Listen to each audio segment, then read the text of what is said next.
Hello, everyone. My name is Dr. Amy Hildenbrand. I'm a pediatric psychologist at Nemours AI Dupont Hospital for Children in Wilmington, Delaware. And I'm really pleased to be able to moderate tonight's webinar, which is entitled Psychology Training During the COVID-19 Pandemic. This webinar is being hosted by the Society of Pediatric Psychology, specifically the Hematology, Oncology, Blood and Marrow Transplant Special Interest Group. And both myself and Rachel Fisher are helping to moderate tonight. Rachel, would you mind introducing yourself briefly? Absolutely. My name is Rachel Fisher, and I'm a second-year student in the clinical psychology program at Oklahoma State University. And I am a student trainee rep for the HEMONC BMT SIG, and I'll be helping Amy moderate today. Excellent. So the SPP HEMONC BMT SIG has planned a series of webinars to be released throughout the month of September in honor of Childhood Cancer and Sickle Cell Disease Awareness Month.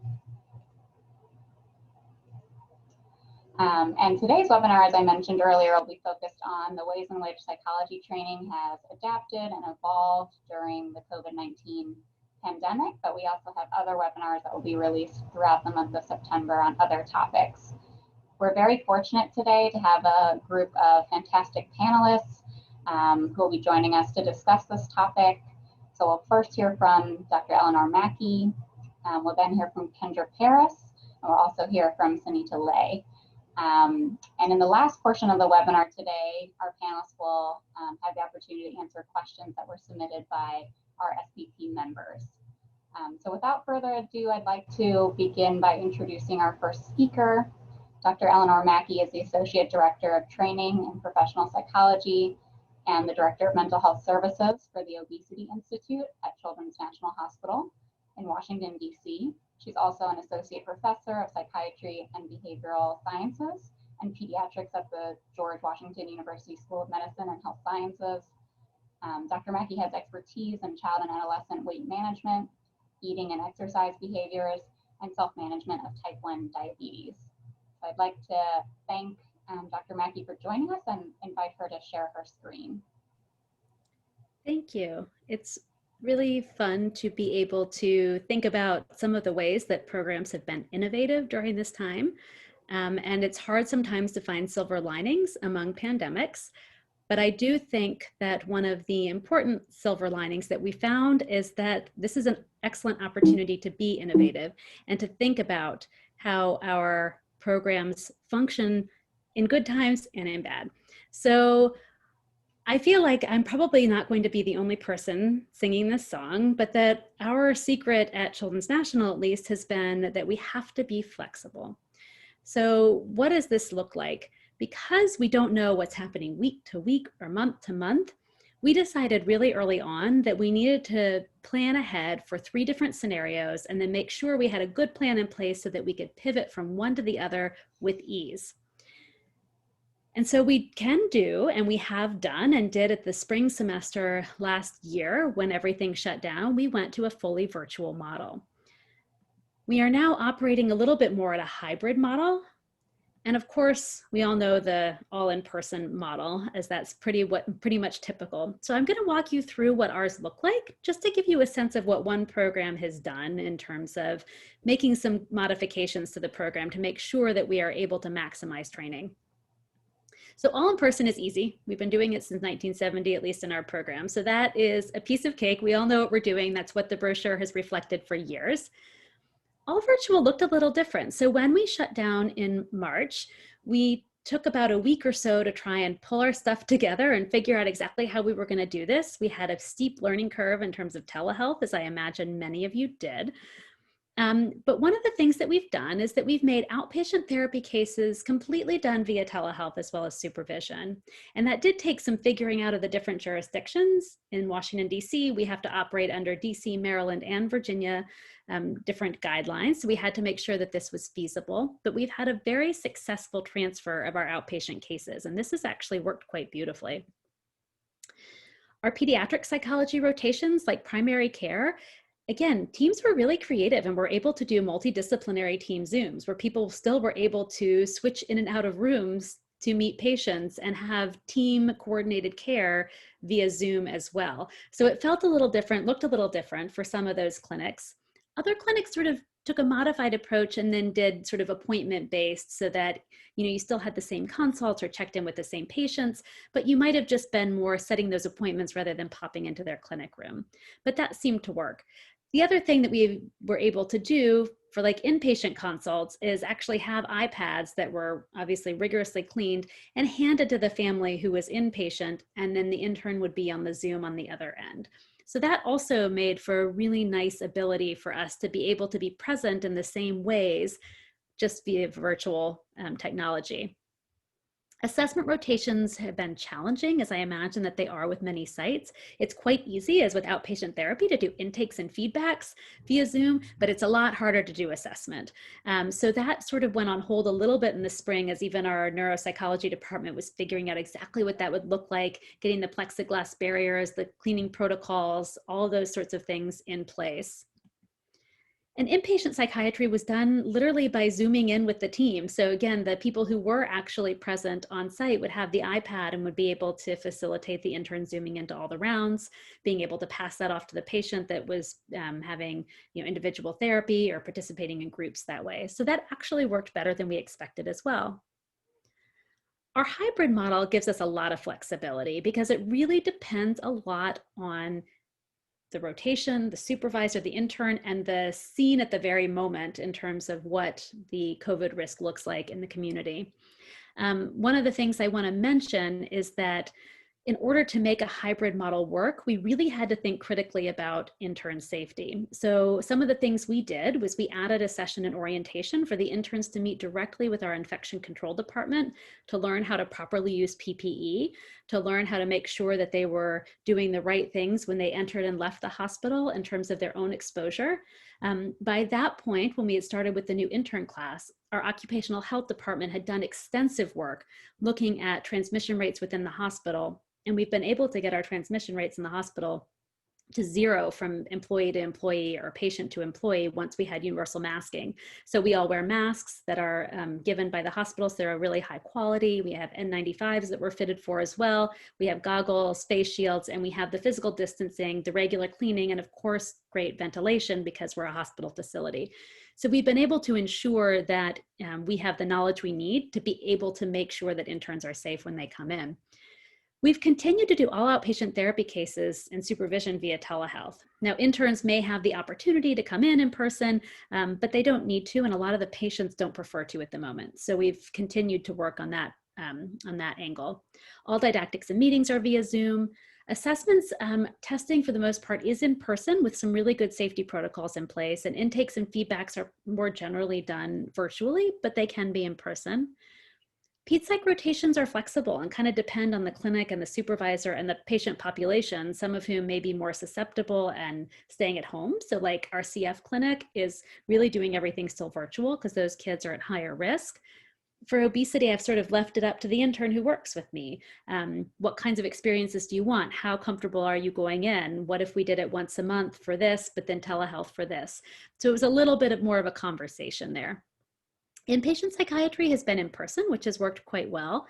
And for the most part, a lot of it really is up to the sort of combination of the intern's comfort level, their circumstances, and the different clinic populations. But we've been able to make it work quite well. I think some of the things to think about is that communication is more key than ever. And it's really important to be at an internship site which enables good, clear, honest communication. It's really important for us as the training team to know when an intern may have an extenuating circumstance, being pregnant, living with a high-risk individual, being high risk themselves, so that we can make sure that we're still maximizing their training while minimizing their risk. We want to think about what's best for patient care. We want to think about what's best for training. And it's really important to do that in an open, honest, communicative way to make sure that everybody's on board and we're making good decisions that everybody's comfortable with. Next year, we're going to be doing interviews virtually, as are many people. And again, I think it's been kind of fun to think about how we can do this in an innovative way to still make sure that applicants get a really good sense of our program and who we are as a team, what the flavor would be like, have as much opportunity to talk to current trainees as they might have in person. So it may look different, but I think it's going to be a good challenge, and I think it's going to work. We're going to continue to be flexible, and then we're considering other innovations or training opportunities. I mean, this really does give us an opportunity to say, what other things could we integrate into training that these opportunities present us with? So these are all sort of discussions that are ongoing with our training committee and training team. And we take into account our feedback from the current interns and the previous interns who were there at least for the last little bit of COVID. It's really important to get their input. My advice to you as you're going out and looking is that, especially in the virtual interviews, ask questions so much and don't hesitate to do it. And especially ask questions of the current trainees, making sure that they felt like they were supported, that they were safe, that there was good communication, that their training was still maximized. You want to make sure that programs are really meeting those needs. And it's also really important to think even more carefully than you might have otherwise about your own training goals, because you want to be sure that the top goals that you absolutely must achieve for yourself in order to meet whatever goals you have are going to be able to be delivered regardless of the situation on the ground for COVID. And so I'm really hoping, I think all of us are, that by the time this next year's class in, July 2021 get going, that it's all going to be fine and we're all going to be back to normal. But just in case, it's really important to make sure that your training goals can be met. And I think it's really important, as sites are being flexible, interns can be flexible too. I'm going to end there. We are going to have questions, but if people after the webinar have questions, they are more than welcome to reach out to me via email.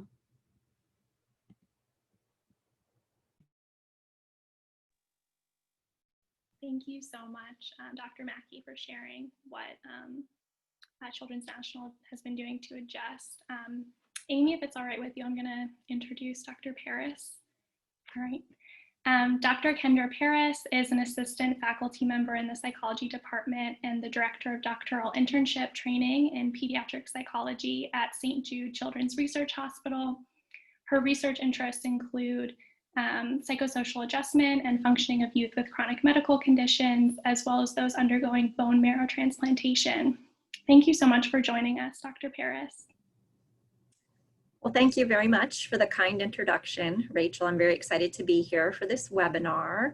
As you mentioned, I am the director of our doctoral internship training in pediatric psychology at St. Jude.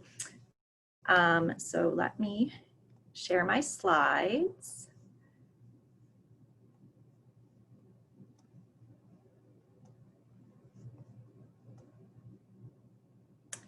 Okay.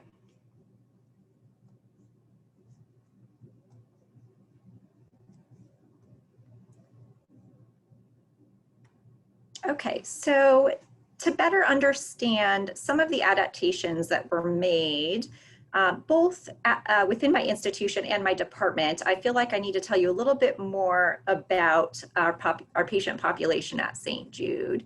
So we treat specific pediatric catastrophic diseases, including cancer, sickle cell disease, other hematologic conditions, and HIV and AIDS. So many of our patients are immunocompromised, and because of that, additional precautions were necessary for patient safety during COVID-19. In my department, we offer training programs across the training trajectory. I'm going to focus primarily on our training in pediatric psychology and adaptations that were made within that training program. But we also have a large neuropsychology training program that obviously had to make significant adjustments to their clinical practice. So we typically have about 5 to 10 postdoctoral fellows who conduct both clinical activities and research activities. Our doctoral internship is part of a larger training consortium in Memphis, and we typically have anywhere from about 2 to 4 interns who spend varied amounts of time with us. Their work is obviously primarily clinical in nature. And then lastly, we provide some clinical and research training opportunities to graduate students in local psychology doctoral departments. So when COVID hit, St. Jude as an institution had a very rapid and effective response. So in early to mid-March, hospital access was limited to essential employees. Now, at that time, our psychologists were considered essential, but our trainees were not. So in mid-March, our trainees transitioned to working remotely.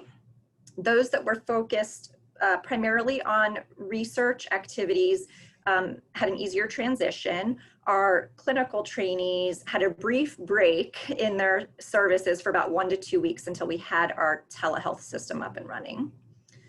At this same time, in mid-March, our hospital campus was divided into 2 different zones. So there's a clinical zone and a non-clinical zone. Only staff engaged in patient care can enter the clinical zone. And this was done to limit exposure and to prevent potential spread of the virus from staff to patients.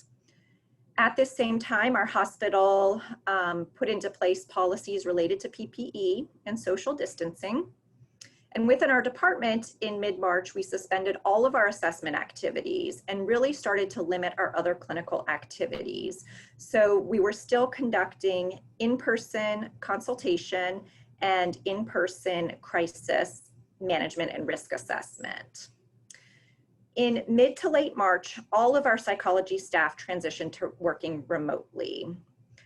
All of our psychology faculty and clinical trainees received institutional and departmental telehealth training. And this actually happened within 10 days of our hospital initiating changes. So it happened pretty quickly.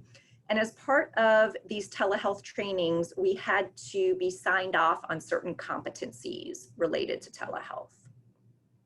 I also want to mention around this time in mid to late March, St. Jude began their COVID-19 testing program, which is an in-house testing program. And as a part of that, all staff and trainees have to undergo routine COVID-19 testing.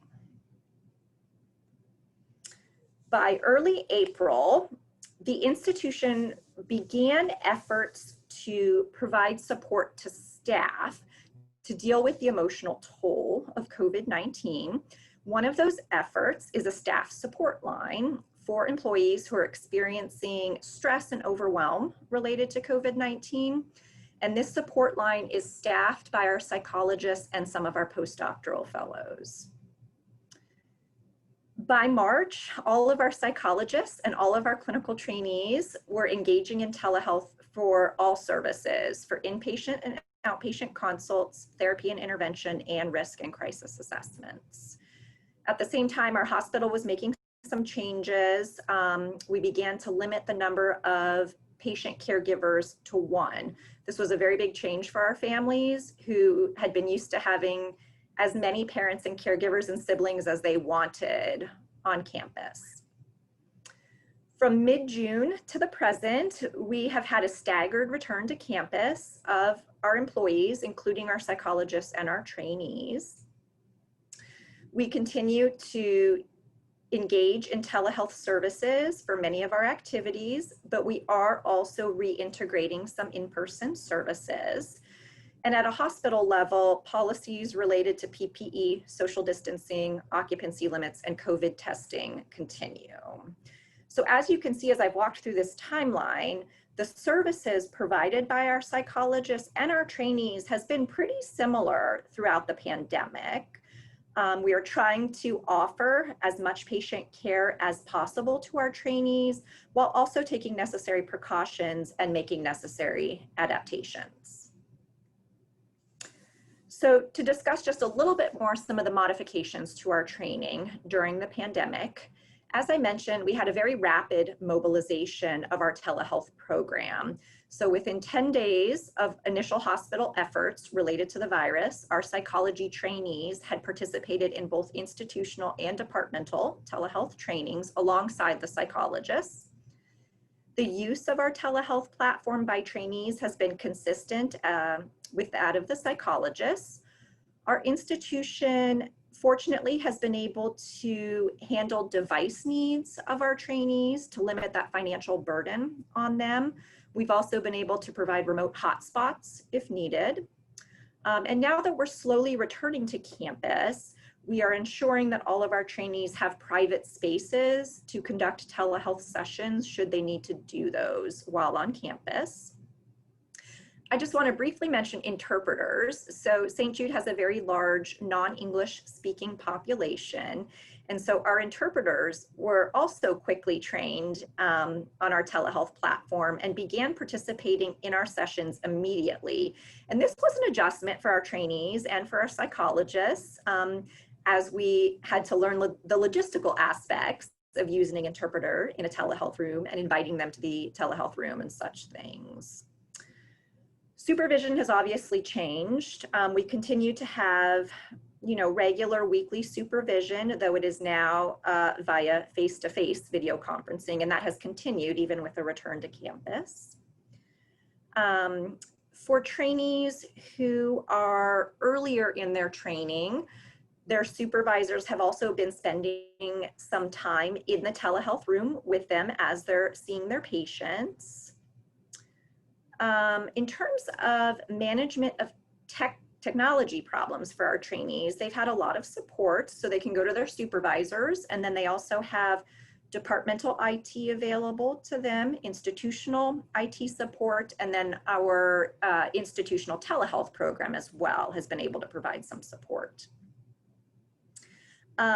As Eleanor mentioned, and as I'm sure we're all aware of, we've had to be very flexible and very creative in the provision of our clinical services.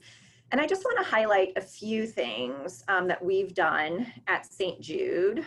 The first is we created a resource bank to support the clinical work of our trainees and our psychologists.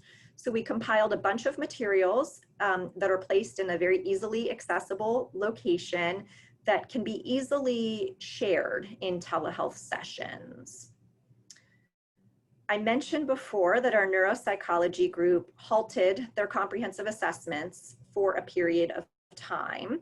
And this allowed our neuropsychology group to actually transition and focus a bit more on neurobehavioral consults, which has been a really nice training opportunity for our neuropsychology trainees.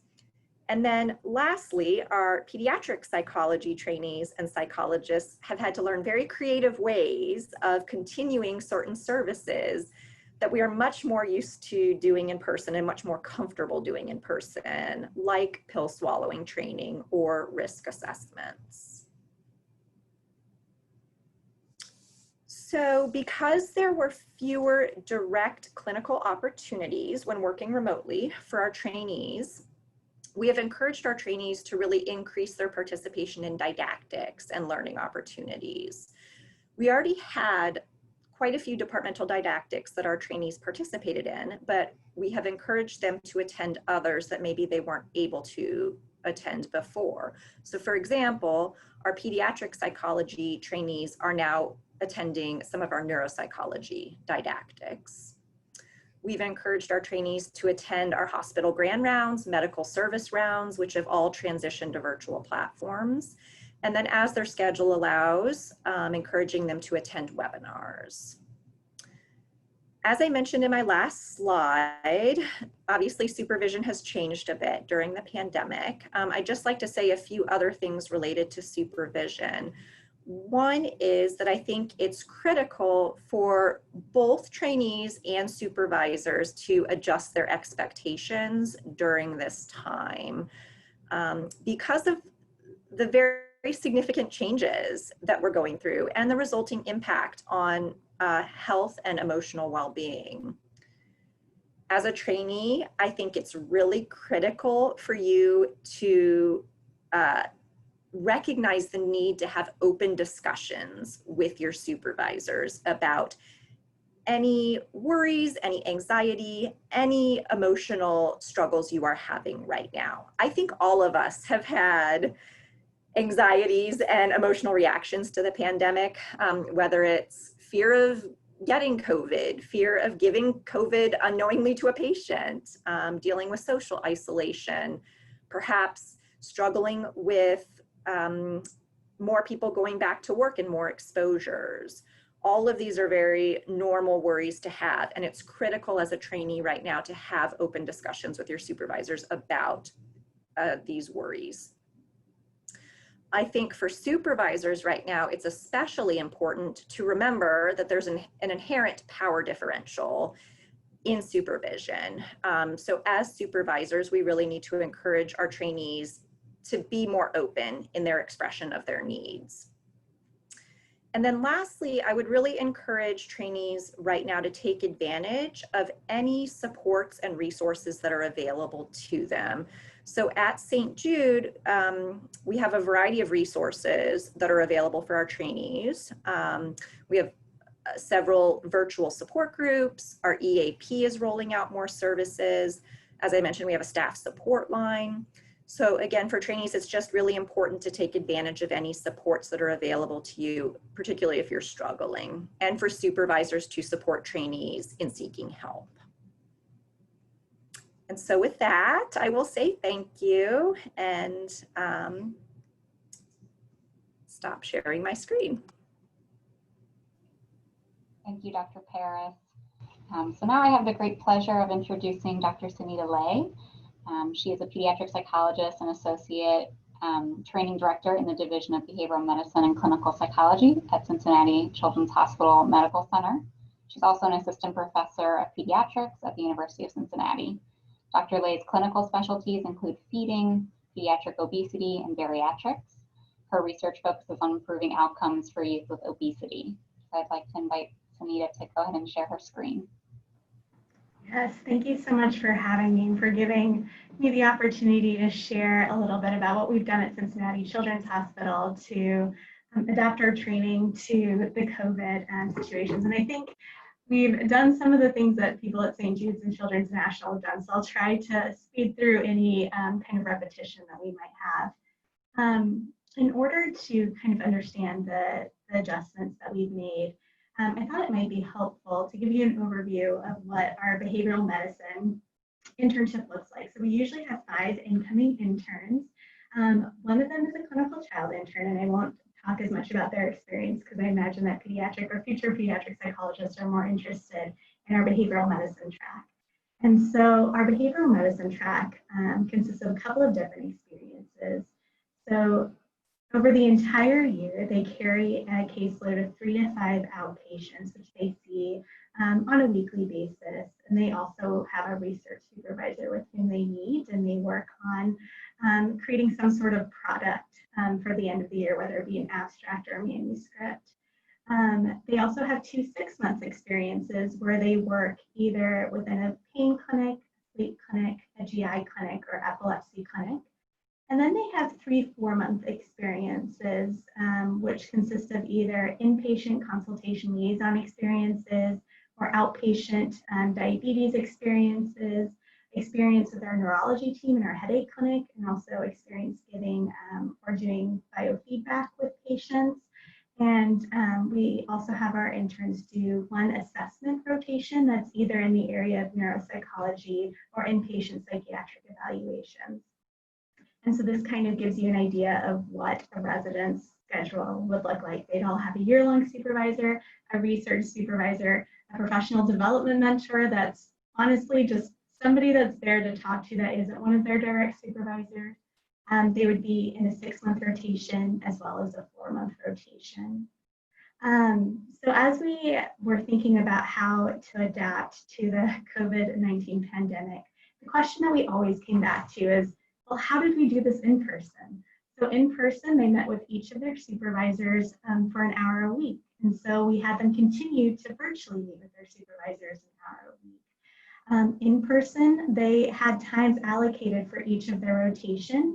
And so we made sure that they continued to work on those rotations for those same hours.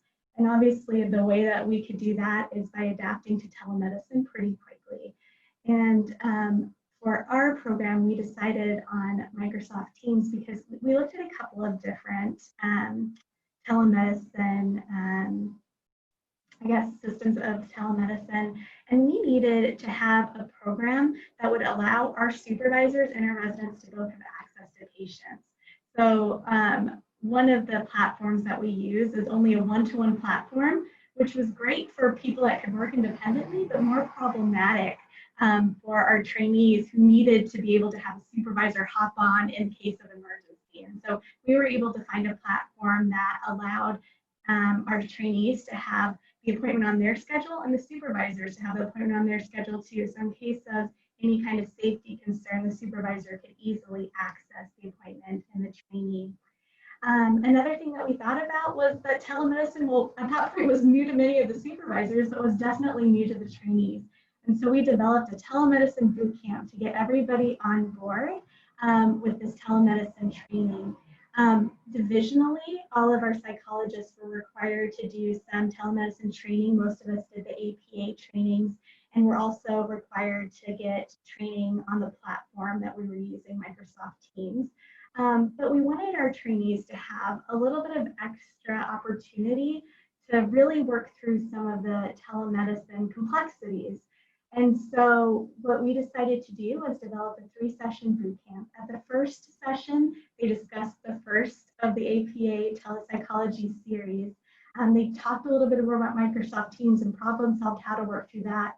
And then they had an opportunity to read some articles and have some discussions on how to conduct telemedicine with children and adolescents, which is a little bit more tricky than maybe doing telemedicine with adults. So they're able to go to the literature, get ideas, and then kind of brainstorm and problem solve around what they anticipated they would find.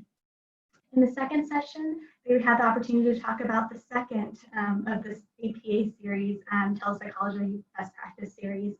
And then they read some articles on how to manage high-risk situations like suicidality, and had an opportunity to kind of brainstorm and problem solve how to proactively handle those situations to make sure that they weren't put in a situation that was high risk.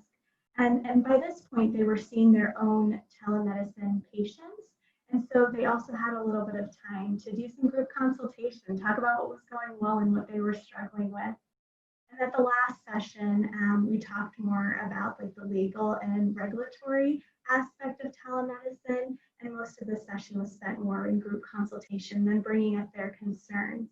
And we hope by providing them with this little boot camp, we gave them the opportunity to really think through some of the things that make telemedicine a little bit more challenging, and a place to kind of talk through with one of their supervisors how to manage that. So there are a couple of different things that we took into account as we considered going towards telemedicine. The first, as I mentioned before, was safety concerns. It was important to us that the supervisor could easily and quickly access every visit, and we developed protocols on what they would do if there was a safety concern, basically putting the patient on mute, making sure they still had eyes on the patients, calling their supervisors, and then having their supervisors hop into the appointment. We wanted to make sure our trainees never felt like they were in a situation that they couldn't quickly and easily handle. Because in person, it's easy for the supervisor to just hop on over to the room. On telemedicine, we understood that there would be more logistical problems. From a location perspective, initially, all of our patients were at home because everybody was on lockdown.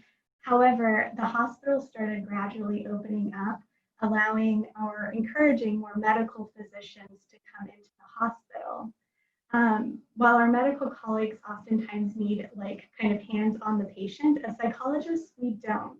And so many of our psychology supervisors preferred to stay at home while their medical colleagues went into clinic. And so a lot of the medical clinics ended up adapting, having iPads in clinics. So while our medical physician colleagues were there working with the patients, they could easily incorporate psychology on the iPad, so our trainees could continue to be to not come back to the hospital and kind of protect their safety in that regard. Especially initially after COVID-19 hit, it was really important to us that our trainees track the experiences that they were having, because they were continuing to be trained, and we wanted them to have documentation of their training. Initially, I would say for the first maybe 2 to 3 weeks, as we were transitioning to telemedicine, they did have a little bit of extra time on their hands. So we encouraged them to look at our competencies, decide what their growth areas were. We developed a list of a lot of different trainings that were free and accessible to them, and encouraged them to go to those trainings and really fill any gaps that they felt like they might have. And we had them document their progress towards those competencies, so that if there was ever a time where they were asked to give proof or evidence of their training, they had that for them. Now we're in a place where we are transitioning back to in-person. When possible, we're continuing to have our trainees continue to do interventions via telemedicine. Unless it's clinically indicated, I think as a division, we've decided that we don't really need hands-on with patients. We can continue to do a good job from afar. And so unless it's clinically indicated, we are doing telemedicine. There are a couple of medical clinics that are going back in person. And in those situations, our supervisor having conversations with our trainees on how comfortable they are with it. A hospital has done a lot of different things to help make the hospital a safe place. So as everybody comes back into the hospital, or every morning, everybody has to get a temperature check, has to kind of say that they haven't had attest to the fact that they haven't had any of the COVID symptoms. We all have a sticker that we get every morning. And then everybody is required to mask at all times and wear goggles in patient areas. And so from a hospital perspective, the hospitals try to do everything they can to keep us safe. And then we, as supervisors, just have conversations with our trainees to figure out what we can do to make sure that their return to the hospital is as safe as possible. And as things come up, so for example, our residents share a workspace, which makes it harder to stay 6 feet apart. And so we have other treatment rooms that they use now as their own personal offices as needed, so that they don't have to be within the same space. So as Eleanor and Kendra talked about, flexibility is so important. And as concerns come up, we figure out how to adapt and shift to make the training experience as rich and as safe as possible. Thinking about going forward, we are doing exclusively virtual interviews, and I think we're still in the process of figuring out how to make that a rich experience. Still give, as Eleanor was saying, still give incoming or potential trainees an opportunity to see what we have to offer, but do so from a distance in a way that's safe for them. So as we think about advice of how to get the most out of training, I think sometimes it's really easy to think about these telemedicine adaptations as being a deviation from training. Like, this is something I'm doing until I get back to being in person, doing what real psychologists do. But the truth is that telemedicine is a wonderful, wonderful platform to connect with patients that we might not otherwise connect with. And so really seeing this as an important training opportunity and taking advantage of it, getting competent at delivering good interventions via telemedicine, so that hopefully someday we won't have to do this anymore, and you might find a patient that would benefit from it, and you can use this intervention and feel good about the skills that you have. So maybe not seeing this as a deviation from your training, but being an important component of your training. As was mentioned before, communication is key. I think there is that power differential. As supervisors, we want to make sure that we're doing everything we can to be attuned to the needs of our trainees. And so we do what we can to create that environment, and definitely encourage our trainees to speak up as concerns arise. For example, one of our trainees lives in the city, and it's not necessarily a quiet place, right? So she's trying to do these have these meaningful conversations with her patients, and you can hear the sounds of the city out there. So we talked about getting maybe a sound machine for her to put into her apartment so that it kind of dulls some of the sounds. So really just communicating as problems arise, and we do what we can to meet those needs. And then finally, we just feel like documentation is really key. We're documenting all the changes that we're making and trying to make sure that we have documentation of how we're optimizing our training, and we've encouraged our residents to do the same, just so that we have kind of evidence and proof of all of the good work that we're doing to ensure that training is good. So that is all that I have.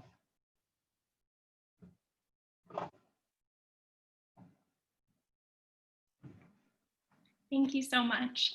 Thank you all for sharing how your organizations have adjusted to COVID. Obviously, there's been some significant changes, and I think it's really interesting as a trainee listening and kind of seeing what the different approaches have been. So we're going to transition to the question and answer portion of the webinar. We have a number of questions that have been submitted by SPP members that I think will be really interesting and hopefully stimulate some really great conversation. So the first question that we have is, what advice do you have for doctoral students who are just beginning to learn assessments and who may have to do some assessment hours virtually during the time of COVID?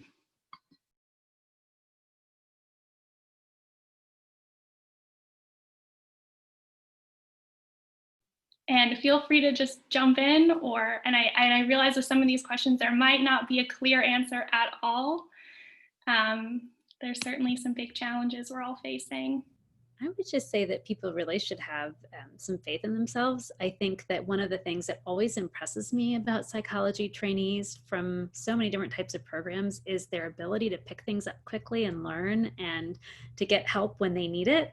So I think doing the best with what you've got, having some confidence in yourself, and knowing that there's plenty of time to pick up the other details, that if you move on to a different training program afterwards, whether it's internship or postdoc, that you can say quite honestly and easily, I learned this in COVID, so I may need a little extra help, or can you make sure that you sit in with me on these, or that I get a little extra practice on that? So I think it goes back to the communication and sort of making the best of the best, the situation, and just being honest with supervisors as those challenges arise. And supervisors may be creative in helping you learn some of those skills or that ability. I mean, you may just be practicing on your roommates a bit, but that's okay too. I was going to say something a bit similar, that this might be a really nice time to take home those assessment kits and practice the administration. Yeah, on your roommates, on your children. Take the time to really read through the assessment measures and familiarize yourself with that aspect of the assessment process. Or maybe taking the time to request sample reports from your supervisors so that you can familiarize yourself with how supervisors at your site write assessment reports. And I think it just depends on what resources you have. It sounds like at this point, the individual is giving the assessments themselves. Here we do have psychometrists that give assessments. And so our trainees are kind of lucky in that our psychometrists are doing the kind of ground level work. They're the ones that are interacting with the patients. And then our trainees can work on more of the interpretation and the writing up of it.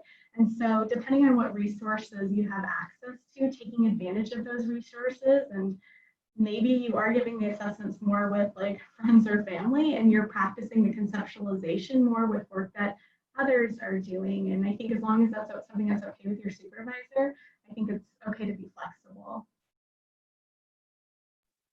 Those are all really, really great ideas. So thank you all. The next question, I think that this was addressed along the way a little bit, but feel free to add as you want. What can supervisors do to best support their trainees during this time? Yeah, I think all of us hit on that in some regard. And I think as a supervisor, it's just making sure you are posing those questions to your trainees. What do you need? How are you feeling? What can I do to help you right now? So more than ever now, making sure that those lines of communication are open and that you're available as a supervisor as much as is needed. I also think it's so important, like I like this part of the process every year anyway, but getting to know your supervisees on a slightly more personal level. For instance, knowing, did they just move across the country to come to your internship? Do they have family or friends here? Do they have a significant other that's somewhere else? Like some of these things have posed huge challenges to interns. People who thought, oh, I'll live apart from my significant other for a year and visit every 2 weeks. Well, now you can't do that. And all of a sudden you're here alone, or like, no big deal to move across the country. I'll still go home at holidays. Now you can't do that. So I think the more that supervisors actually really sort of understand the context of their trainees' lives, they also may be able to ensure that they're asking the right questions or providing the right support or just taking that extra time to check in. think one thing that we're realizing as we're not necessarily starting off the year in person with our trainees is that there's a lot of learning that just happens when you're in the room with each other and having conversations, and they're just observing what we're doing. And I think a lot of that learning we're realizing isn't happening, like it's happening in different ways. And so I think what we're realizing is that we're just having to be very explicit and trying to think about, okay, what are the things that they normally would have easily grasped that they're not grasping right now, and how can we still give them just as rich of an experience, which I think just takes a little bit more thought and thinking through, and then that communication that everybody's been talking about. Just making sure that their needs are being met, and if not, that they're speaking up and letting us know so that we can make adjustments as needed. Thank you. I think that also within that there's some really great advice for trainees as far as knowing how to open up and how to speak up. So this next question, knowing that as trainees, our mentors or supervisors are also, of course, adapting to COVID, how can we as trainees advocate for ourselves and seek out training roles in evolving clinic and lab structures?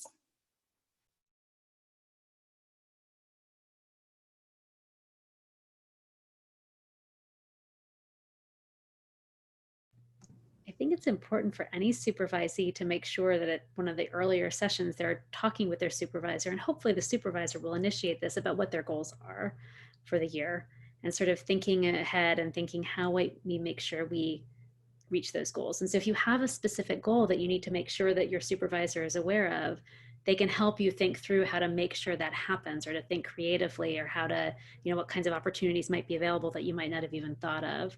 But I think having some of those explicit conversations early on, and then possibly doing a check-in mid-year at least, and say, okay, which of these things have I hit? Which things am I still waiting to do? Or what new things have come up that now I really want to try this? I think setting those goals, and the more the supervisee is sort of aware of their own goals, it can help facilitate the conversation and make sure that the supervisor is pointing you in the right direction. Someone mentioned confidence before, and I think this is the time where as a trainee, you have to have confidence and you have to engage in self-advocacy. It's just so critical right now. I think this is also a unique period of program development, in that I think we're all just doing our best to create the best training program possible. And so if you do have ideas, share them. I think we are always willing to adapt and be flexible. And if you can think of a way that your training program can make things better, let them know, because it might be a unique experience or opportunity to be able to build something that might not have existed in a different kind of context. So usually we're a pretty well-oiled machine. I think we still are, but we're definitely learning that we're having to adapt and flow, and are definitely open to ideas of how to improve. So if you have ideas or you have thoughts, definitely share them, because I'm sure they will be greatly appreciated. So this next question is sort of getting back to assessment training. For students who are experiencing training gaps, like a lack of assessment training due to COVID, kind of creating barriers for their specific clinic or department, what are some ways to fill those gaps and be prepared for internship applications in the future?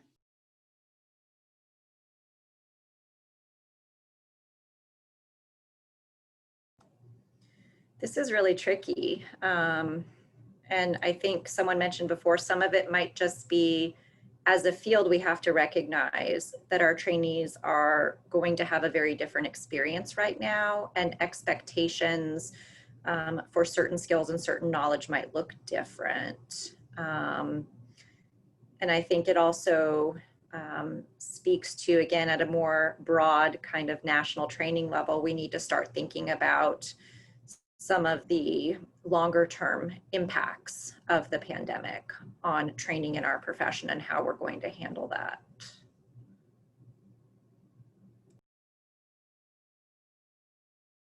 I mean, I think just too, remembering that a lot of people are going to be in the same boat. And I think I think all programs are going to be paying attention and understanding. And if you feel like you need to address it in a cover letter, you can, and say, and that's why I'm especially eager to be, in your internship, because you will do, do an excellent job filling in those gaps in training in your program. So maybe you can use it as a selling point too.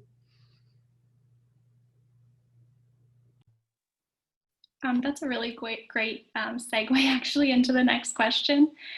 So in the future, how can students prepare to discuss potential training gaps due to COVID-19 during internship interviews? So I think that sort of addressed some of that, but if there are other points, that's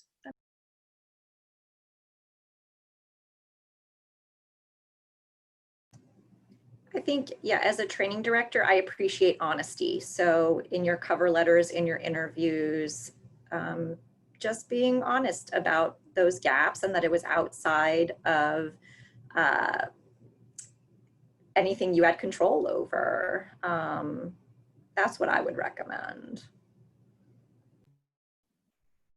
I agree. I think an important skill is to be able to be self-reflective and kind of think about what your growth areas are and to think about how you're going to get those growth areas met. And so I think starting to think through how you want to talk through that, I think will show the training programs that you're applying to that you are thinking about it and that you are being proactive, which I think are wonderful life skills kind of going forward.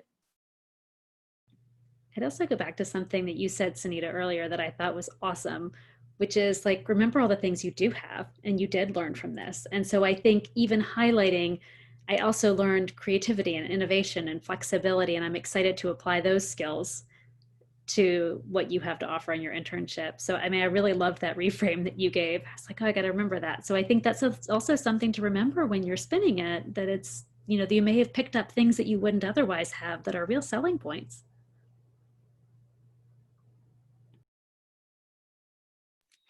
So I think this next question will have to be our last. I think we're running out of time. We don't want to take up too much of your time.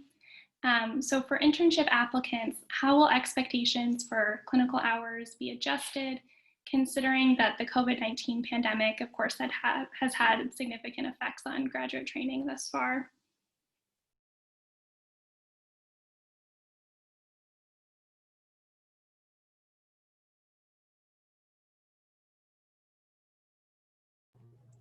I don't know that any of us know the answer to that question, because I think we're probably all wondering, I'm not sure, and hoping that we sort of figure it out. But I'm guessing that most programs, and I'm guessing that what the approach will take is just to be lenient in a different way and to be a little bit more flexible and look at the bigger picture rather than hard and fast numbers, which again might be a really great way to move forward in the future too.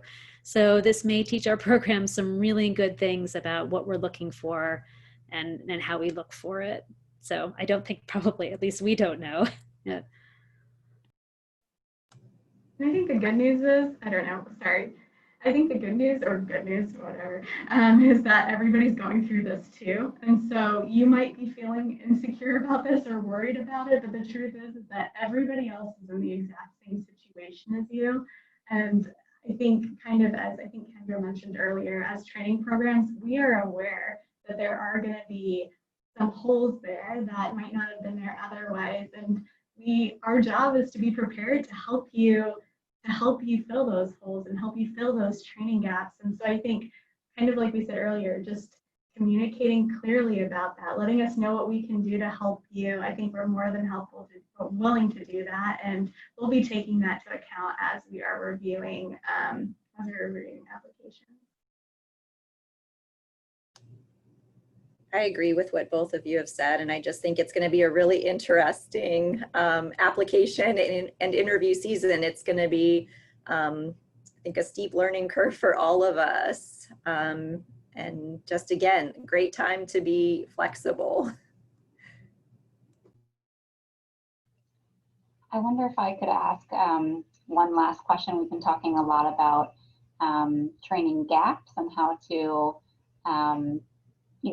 fill those gaps, but also how to adjust expectations and talk through your internship application materials about those gaps. I wonder if you also have thoughts about how training during this particular time period might have conveyed some advantages or some benefits for trainees. Are there any skill sets or experiences that you think those who are training currently might take away from learning telemedicine and learning adaptability and flexibility? I wonder if you might speak about that.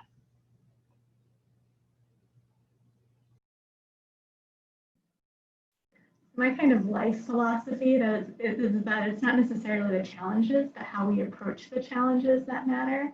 And so I imagine that trainees have had the opportunity. I know for me personally, I've had to learn patience with others, with myself, grace, kind of all of these really important kind of life skills. I think as trainees, one day they're going to be in the profession and maybe another pandemic will hit. Like, who knows what's going to happen? And so I don't know. Maybe not, knock on wood. But life is going to happen, right? And so chances are you are learning some really great, you're learning how to be flexible, you're learning how to communicate better. And each of these little pieces of knowledge and adaptive ways that you're adjusting are going to help you to be more professional. They're going to help you to be a better clinician. They're going to help you to be more empathetic. And so kind of thinking like, how is this challenge making me a better person? And then making sure that it is doing those things, I think is helpful and important and will make you better, a better person in the long run, which I think is really important.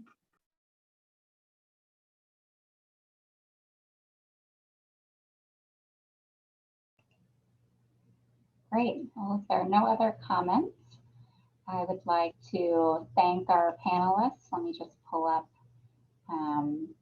one last slide to share. So I'd like to thank all of our panelists for being so generous with their time and sharing their insights and advice with not only trainees, but also supervisors in the field. I think we've all learned a lot about how flexible and adaptable we really are during this period. So it's been excellent to see so many fantastic examples of that with regards to training. I'd like to encourage our audience to follow us on Twitter to connect with us virtually that way. And we'll be posting some of our other webinar series through our Twitter page as well as through our website. So feel free to follow us there to find out more information about upcoming webinars. But again, thank you all so much for your time tonight and hope everybody stays well and healthy.